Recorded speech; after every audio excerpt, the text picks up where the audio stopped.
Hi guys, welcome. I know at least half of you, so I appreciate the support. I'm happy that you're in here. I know there's a lot of exciting topics and tracks going on today, but let's go ahead and get started. So throughout my presentation, I've prepared some polls and some questionnaires along the way, so don't be afraid to keep your phone out.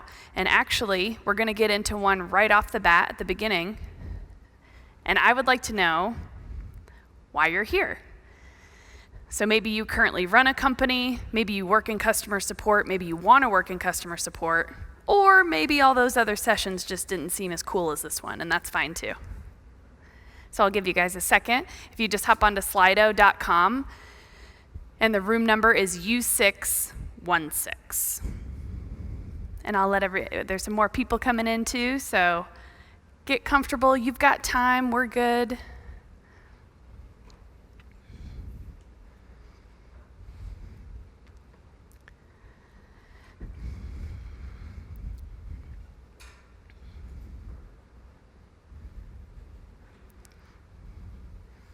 All right. I really like those responses. Oh. Cool. So we got a lot of people that work in customer support. And I do recognize quite a few people in the room that work in customer support because they're some of my loyal and awesome support team members. So thanks for being here, guys. All right, so we got a nice mixture here. We've got people that work in customer support, they're running a company, and they thought I seemed like a cool gal to come here from, so thanks for coming in. I'd like to start with a quote from Tony Tsai from Zappos. If any of you aren't familiar, Zappos' entire business model is wrapped around customer service. If you ever get the chance to read any of the books or blogs about Zappos, I highly recommend it if you are digging into things like customer service. And the quote says, "We believe that customer service shouldn't just be a department, it should be the entire company." Does anyone here agree with that message? Raise your hand. I'm glad we're all on the same page. All right, so I have a couple stories that I'd like to share that coincide with this quote. One of which came from a friend, so it's a little hearsay. It might be kind of a telephone operation of I might kind of butcher the story a little bit. A gentleman goes out to dinner to a 5-star restaurant. It's an incredible experience. He has amazing food, the manager comes and makes sure everything's fine, the cocktails are phenomenal, and he leaves the restaurant just blown away with the experience. He goes to pick up his keys at the valet booth, and it turns out while he was in there having dinner, the shifts switched for the valet people, and they couldn't find his keys. He went to the manager, who was so cordial and happy to assist in the restaurant, and said, "Hey, they lost my keys, can you help me?" And that manager said, "That's a third party, that's not a part of our business, and you can bet your ass that particular patron did not return to that restaurant." And why? Because everything you're offering in the user experience is the customer's experience. And this relates really well to the crypto space, because as you all know, a lot of companies that are involved in the space rely on each other. For instance, an example within Shapeshift, which I'll get into a little bit more of my background here in a moment, we had integrations with other wallets in the past. So our Shapeshift trading engine was basically an API that could be built into different wallets and services so people could trade anywhere. If a user gets in touch with us and says, "Hey, I'm using the Jax mobile wallet, I did a trade and I haven't received my Ethereum," and then we find out that the issue's happening on the Jax end, you bet your butt we are not going to force that user and say it's not our problem. We make sure that our teams are trained up and understand all the integrations that we're working with so we can provide the highest level of customer support. Another interesting thing that we found earlier this year, we did a survey among cryptocurrency users about how they preferred their customer support. And we had roughly 200 responses. Over 80% of all of these respondees said that they would stay or leave a company based on the customer support they received. So that's how important customer support is to your business. So I know there's just a few of you in here, so don't be shy, but let's just take 1 minute and share with a person in earshot of you a really bad customer service experience you've had in the past. So go ahead and take a minute.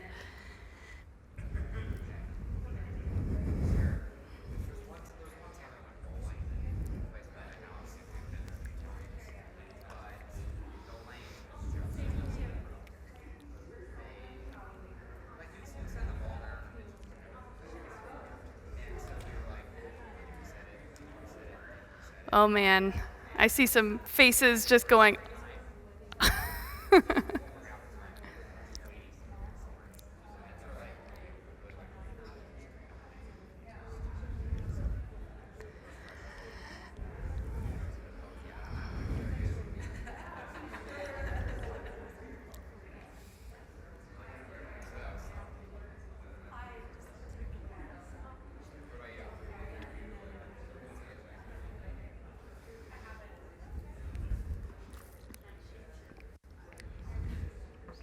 All right, if you guys don't mind wrapping up those stories.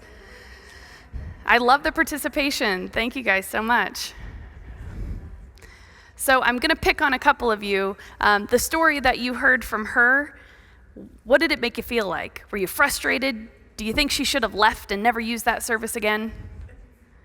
So in the example she gave me, she was actually the one that was providing the service before support. Oh no. Hey, I know what that's like. I've been there. That's why I'm standing here. You would be frustrated to work with her again. Okay, all right. All right, how about over here? I saw my colleague Sloan do a face palm whenever she heard your story. What happened?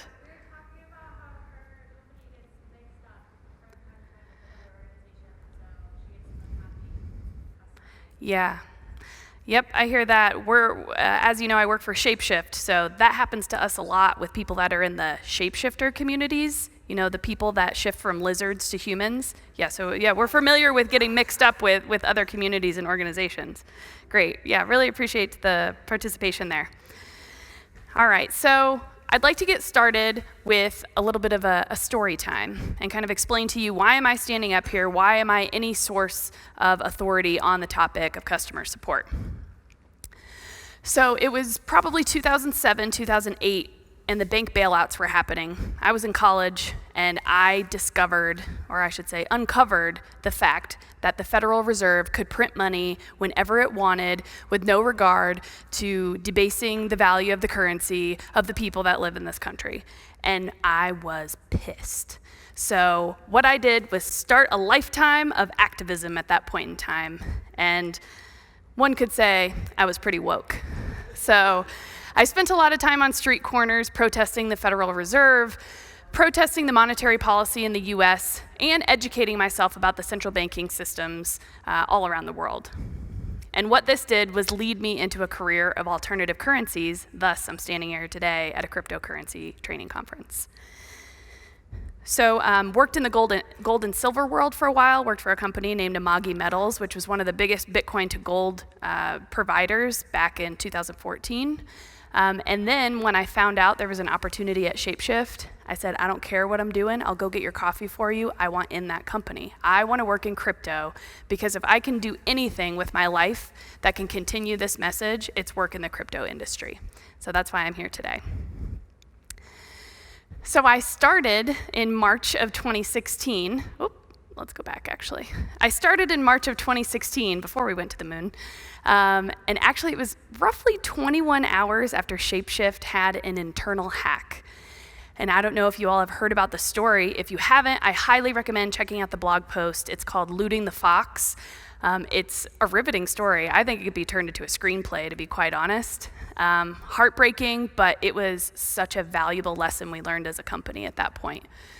We learned the importance of security. We learned the importance of trustworthiness whenever it came to staffing, and I was really proud to be a part of that stage of the company. So, started less than a year, I had to quadruple my team. And I started as the customer support lead. So we had someone who was managing marketing, and instead of juggling both customer support and marketing, she asked me to come on, because I had a crypto background, to manage a lot of the inquiries regarding trades, trade failures, and how to use the system. So it wasn't too long after I got started that quadrupled the team. We were going through hyper growth at this point in time, and we started heading to the moon. This bull run was in full swing in 2017, and me and my team at this point was roughly 8 people. I think we then doubled once again. We're just a bunch of hamsters running in a wheel. We weren't doing anything special. We didn't have any pizzazz. It was ticket comes in, human solves ticket gets sent out the door, and that was that. However, at the capacity of trades, or at the magnitude of trades that we were coming across during this bull run, we were drowning. We were basically a bunch of hamsters in a wheel, in a boat, just sinking. But the beauty of it was this stress test allowed us to see where all those holes in the boat were. And that's what I'm going to talk about today.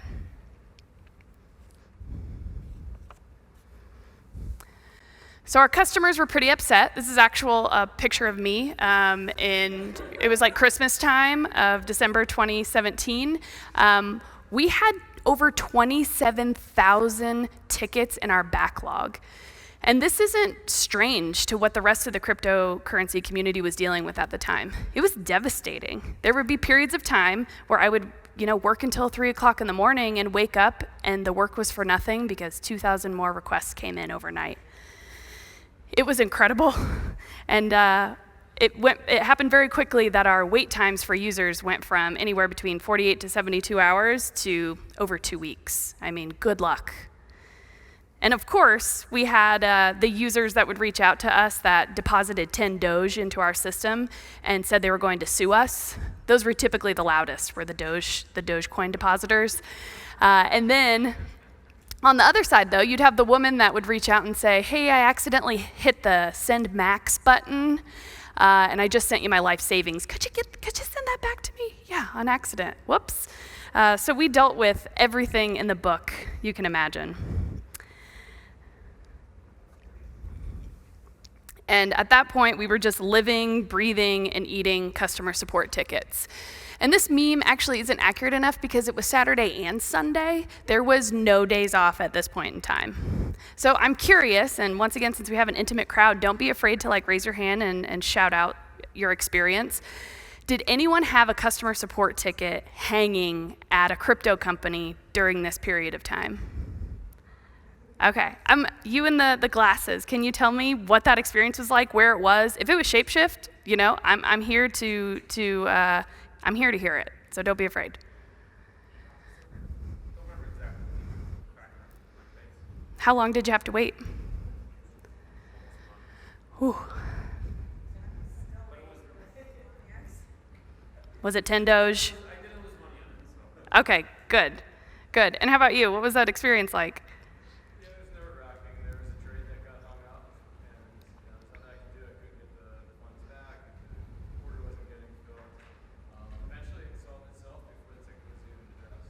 Oh, well, that's great. The crypto gods rain down on you, apparently. Cool, thanks for sharing that. So we were at our wits' end. We were using up all of our energy. We weren't sleeping. We were working 7 days a week. We had to come up with some creative solutions to get through this 27,000 ticket backlog. Here's some example of some tactics we took on. We did a lot of bulk messaging, and I'll skip ahead to where I say here that we hired temps. We hired several people to sift through a lot of our tickets and help us categorize them by the problem that the user was having. Fast forward to today, now we do that in an automated fashion instead of having to use temps. But for instance, we could categorize everything by all the clam coin conversations that were happening, all the out of gas issues on the Ethereum network that were happening. Because as most of you know, if there are any engineers in the room, context switching doesn't just apply to you. This applies to everyone all over your organization. Switching from one task to another is very inefficient if you're trying to get a bulk amount of work done. Another really cool tactic we did keyword searches for things like fuck, kill you, where's my money, thief, and things like that. This proved to be pretty efficient because then we would just take those tickets and set them off to the side just for a little bit so we could handle our really great customers that we rely on. We also started making customers help themselves. We built out a more comprehensive help desk with help desk articles. We had ticket forms where the user had to select more in detail what was happening in their ticket, so then we could then bulk message and do some more organized work that way. And then we worked with our marketing team to create a guide on how to have your request answered in a timely manner, and we had that pushed out through social media as well, which was super helpful because we had to tell people opening up 17 tickets on the same issue is not going to get your issue answered faster. February 2018, I remember it. We finally got our resolution time back to 48 hours. It was incredible. And there are some people in this room that helped make that happen too. And I know you guys remember that sweet, sweet taste whenever we finally got our ticket count down. So I slept for 48 hours straight, got up, recouped all the parts of my dying soul I had lost over the past few months, and I looked myself in the mirror and I said, never again. We are not going to go through this again. So what I want to do today is walk through some of the lessons that I learned in some of the topics to give you some insight to take with you when you leave here and bring to your team. And this doesn't necessarily have to apply to customer support.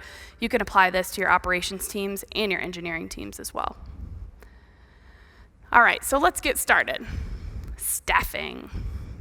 All right, so if you are staffing a customer support team and or operations team, a couple of things you need to think about are whether or not you're going to hire in-house or remote staff.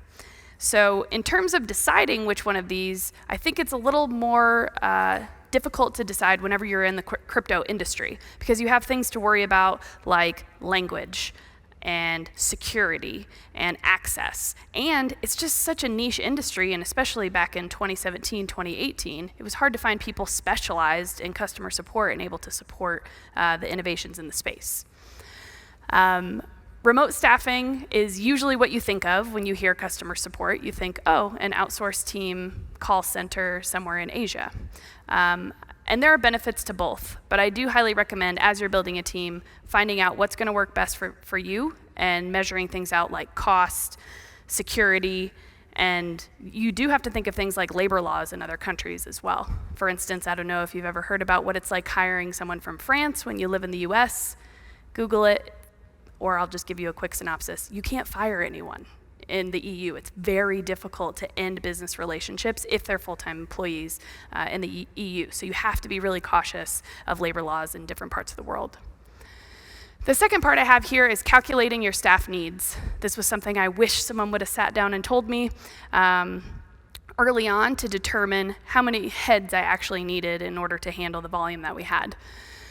So there's this old mathematician, his name's Agner Erlang, and he's back from like the late 19th century, early 20th century, and he came up with this dimensionless unit to help circuit boards back whenever the telephone calls were, the people pulling the plugs and connecting people from all over the world.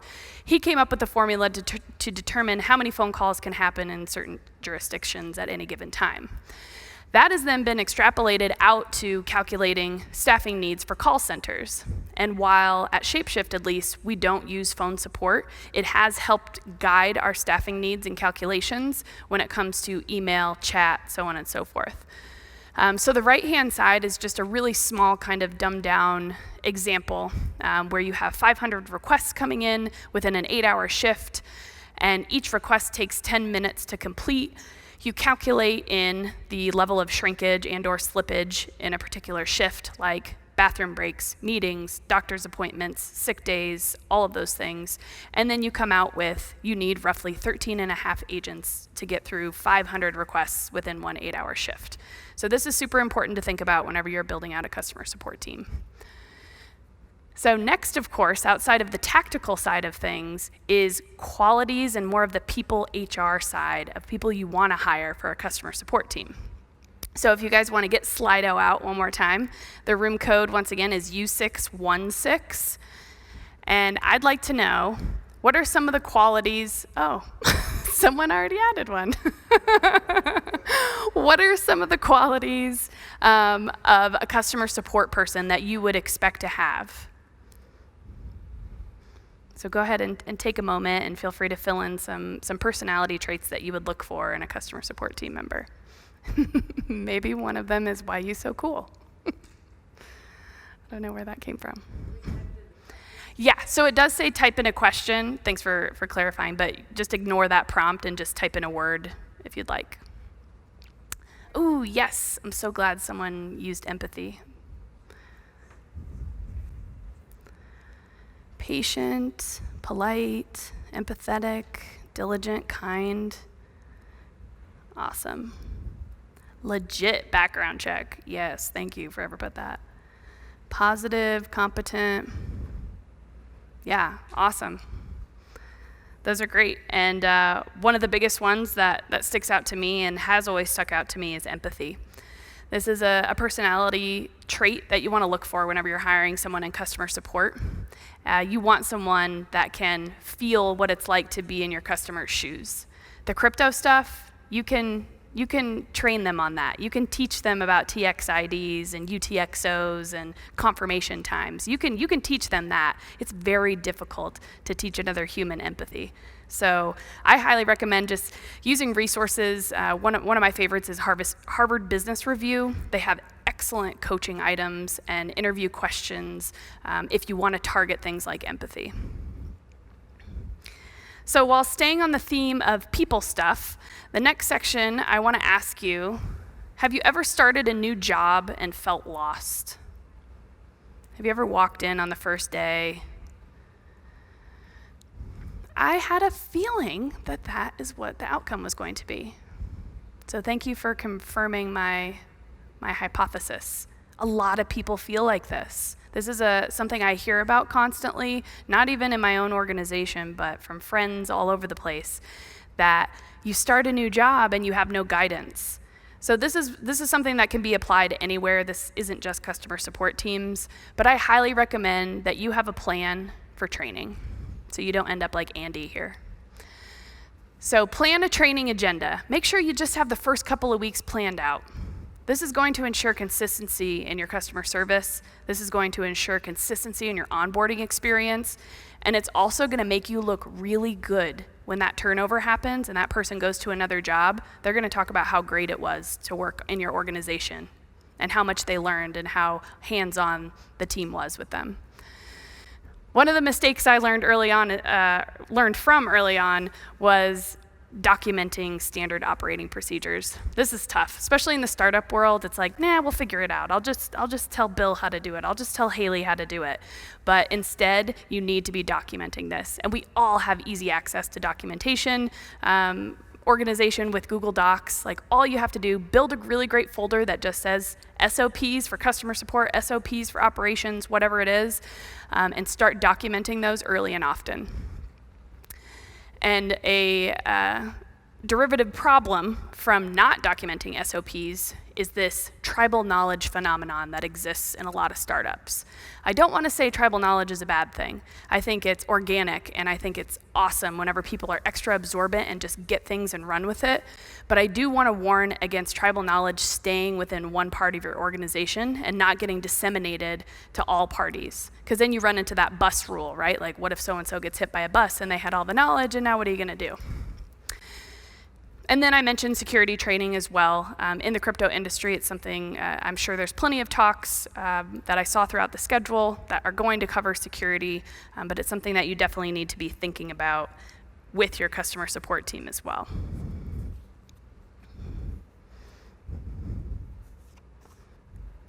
All right. And the next section is pretty straightforward. You gotta choose a help desk software, right? So at Shapeshift, we use Zendesk. We've toyed with the idea of looking at things like Freshdesk and Intercom. There are a couple of well-known options right here, Kayako and Zoho as well. If you are interested in learning a little bit more about my experience with Zendesk, which I have found extremely comprehensive and their customer support is awesome, let me know afterwards. Some things that you need to look for. What type of support are you even going to offer? Email, chat, phone, social. All of those are options and stand out or are highlighted more in different help desk softwares. And going back to that survey that we did with customers earlier this year, as you can see, over 50% of people want email communication. And then live chat, a little under 30%, which we actually see about parity at Shapeshift, about 50-50 of people who use live chat and people that use email. And then I was really thankful to see phone is low because, as you can imagine, in this international global industry, that would make it very difficult unless you were operating on a pretty mass call center level where you have the multilingual options. Some other unique tools to think about along the way, one of which is actually based right here in Colorado, so I wanted to mention it. It's called Boom Boom. And it's a video conference live chat. So basically you can live chat immediately with video with your customer to help them troubleshoot.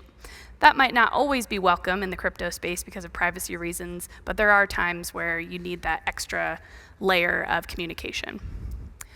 And then AI chatbots. This is something we've looked into quite a bit over the past year. And these chatbots can be pretty pricey right off the bat in terms of the investment, not just money, but also time.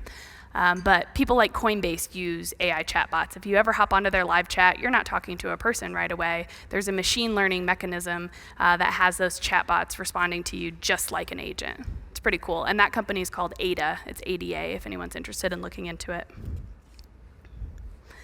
All right, so you get your help desk software picked out, and everything's moving along, and you're running, and you're accepting tickets, and now you have a plethora of data coming in. This is overlooked. There's so much data and so much information that exists in all of these customer support tickets. So I know data sounds scary. Everyone is not happy when people are collecting data, but I'm not talking about social security numbers and birth dates and geography necessarily. I'm talking about why is this person coming to our help desk? What does this person need? Where are they having the hardest time, and how can we improve our UX? How can we improve our customer support based on this wealth of information that's coming through in customer support tickets? So a lot of the help desk softwares I mentioned before have tagging systems and the ability to analyze and build out reports much easier. And here's an example. This is just a very basic example. If I were to look up in Shapeshift's information, in all of Shapeshift's data in our help desk in the month of July, how many people reached out to us regarding CoinCap? So why is QA so important? So this is something that we didn't implement into the Shapeshift customer support team until probably after I was there for 2 years. It was after the bull run. It was after the sinking ship.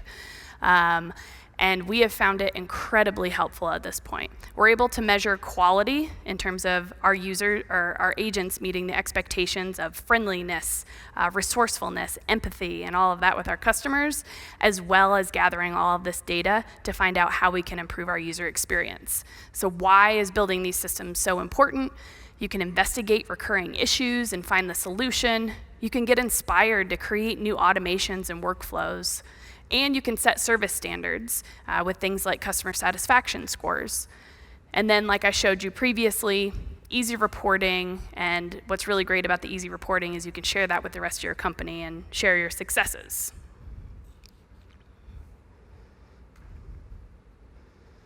Okay, so let's review what we've went over so far. So we have hiring, in-house and remote. So the in-house side of things provides you with more security. You can be more flexible with access points, but the remote team might be more cost efficient and might be able to cover hours throughout the day. For instance, Shapeshift does run a 24-hour customer support cycle, so having a remote team can help with that as well.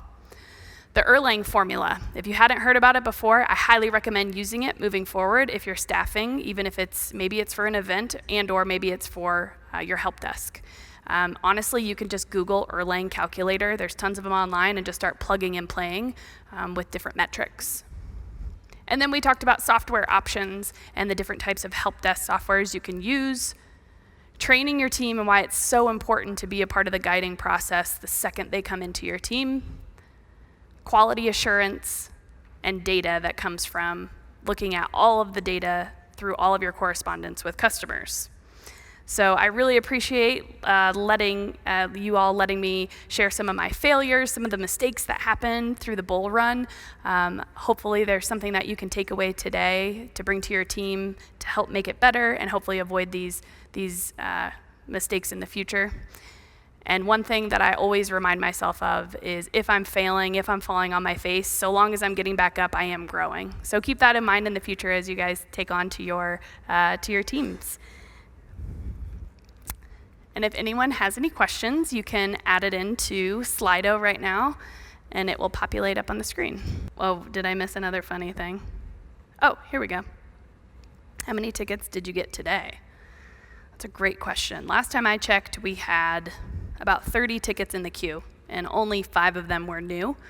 whenever I looked. But since we have a 24/7 customer support team, people are answering almost everything in real time at this point, and anything that's left in our queue are just more advanced issues that might take more than 24 hours to respond to. And yes, I think this question maybe came in before I got to that slide. We are using Zendesk at this time, and then we use the Zendesk chat functionality as well.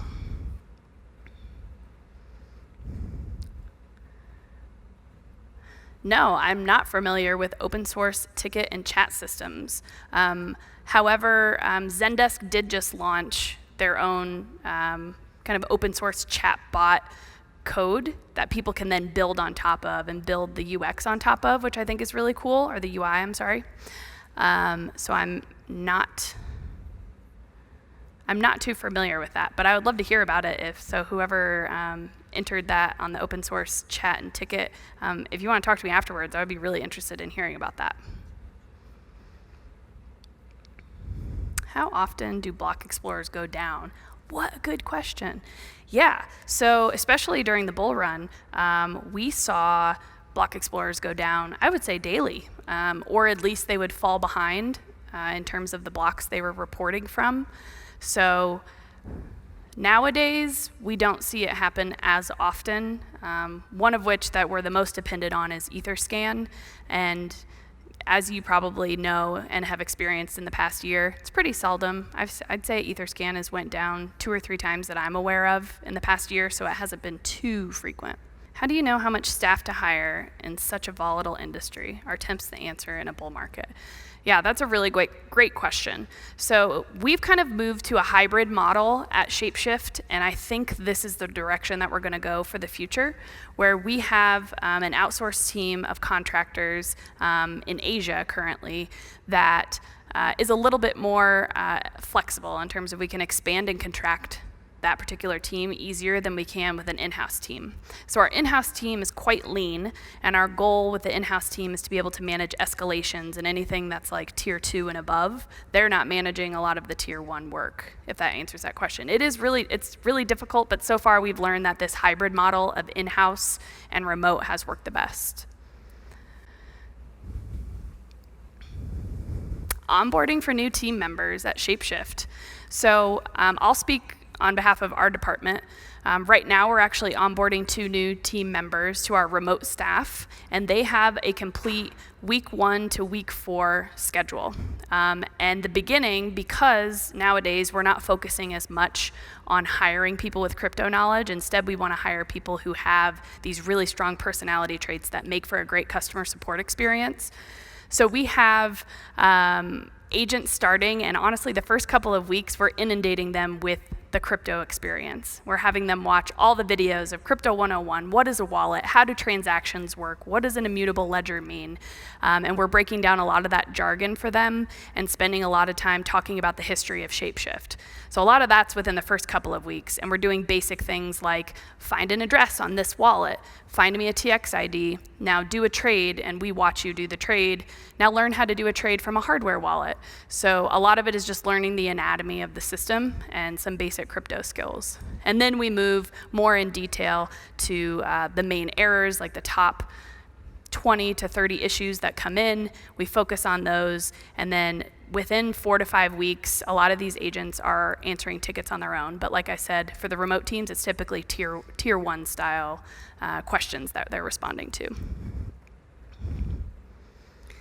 How do I feel about chatbots? I think they have their place.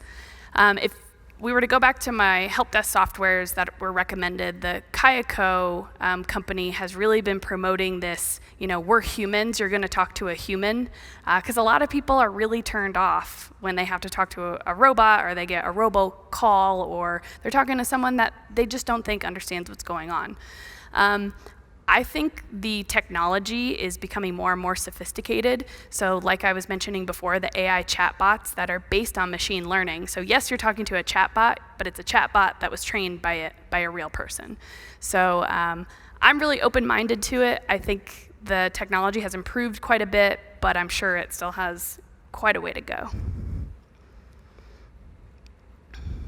Is the trend to go in-house or outsource across exchanges? So, Being in the role that I've been in for the past 3.5 years, I have tried to get so much information out of other exchanges. I try to pry, I try to find out how their operations work, and I've gotten a little bit from Coinbase. I've learned a little bit about their operations, and I do know they outsource a large chunk of their tier 1 customer support. But in terms of Polo, Binance, Bitfinex, places like that, I'm actually not too sure in terms of their customer support operations. But I do know Coinbase relied heavily on, or they invested very quickly into the Ada software, the AI chatbot, and they have some pretty big customer support operations in Ireland, stateside, and like Texas, and I believe Oregon or Washington. So, suggestions on how your team or staff avoids and filters for social hackers. So right now we're using, is everyone familiar with Discord? So this and Slack, for instance, like Slack communities are a really good example of this. We had a hard time with Slack being able to keep people from creating usernames that were, so-and-so Shapeshift, and faking and social engineering a Shapeshift employee and then private messaging someone and asking them for them to send money to this address and so on and so forth. So I think this was happening in a lot of Slack communities. But the benefit is we switched over to Discord, and the benefit of Discord is you can get badges on your profile that can only be given out by the administrators of that Discord channel. So that's helped out a lot from the social end and community management end. But thankfully we don't have too much of an issue from the customer support side. We haven't had anyone sending out phishing-based emails in the style of it coming from Shapeshift. And our marketing team puts out a lot of beware of scam type of educational pieces too. And kind of related to that, what's funny is a lot of users send us stuff that they really shouldn't. So there have been plenty of times where we just get people's private keys. They just straight up email it to us. It's pretty insane. But the good news is we have a plugin in Zendesk that's called the Redaction app, and it actually allows us to redact text and redact any type of information, whether it's like a social security number or address or maybe an image. Maybe someone uploaded their ID directly to Zendesk or something like that, which once again happens really often. And we do our best to educate those users and say, hey, this is why you don't want to do this. Make sure you go through a safe route whenever you're sharing information. But yeah, it's going to happen. You're going to get someone's private keys. How are customer support staff trained in privacy issues? How does Shapeshift address protecting personal data in customer support tickets? Well, I think I just covered a little bit of that on our Redaction app that we use. And we do our best to make sure customers aren't sending us any personal information over Zendesk. But in terms of trained in privacy issues, as you guys know, whenever I was first telling my story of when I started at Shapeshift after the internal hack, we also had Michael Perklin begin with our team and start really auditing our security practices. And we found that everything that we do on our end is UB-based, is password protected based. We're all using password managers. No one's writing passwords or keeping it in their notes section. And I think it's once a month right now, our security team goes through and audits and makes sure everyone's using password managers, everyone has 2FA on the correct accounts that need be, and we don't use things like SMS, which can be dangerous forms of two-factor authentication. Compensation and path to promotion for customer support is often the poorest in a company. Is that true in the crypto space too? What a good question. Yeah, you guys are killing it. So yeah, I think this is a problem. And of course, being the person who has been running this team, I'm obviously an advocate for my team, but I do think that customer support staff can be undervalued at times. And that's one of the reasons why I wanted to do this talk, was to talk about how important customer support team members are for the company. The cool thing is, and this was actually just recently, and once again, based off of a lesson I learned over time, is we've developed career tracks within Shapeshift. So you can see the level of growth that you can reach. And I won't go into too many details, but we have like a really great benefits package, and yeah, I'm not too sure what it's like at other crypto companies, but I think that's just kind of a bias in any company you go to. So I would say, yeah, maybe the crypto space is plagued with a little bit of a bias against customer support agents as well, but we're trying to change that. I was doing the calculation actually recently, and it was something like 50% of my hires for the customer support department had went on to different roles within the company, whether it was finance, marketing, product. I have a couple team members right now that are learning code, and it's awesome because not only are they learning code, they know our product in and out. And it's really freaking cool to be able to see that career path and those opportunities for these team members. They're not just customer support agents. I think we're living parallel lives because we've toyed with that idea too. Like everyone that starts should go through the customer support training program because you learn the ins and outs of the product, you learn what people care about in terms of your customer base, and you learn about your customers in general. So yeah, spot on. I'm glad that we're not the only ones having those thoughts. Cool. So that looks like the rest of the questions. Hopefully I didn't miss anybody. I appreciate all of your attention and participation, and I hope you have a great rest of the day.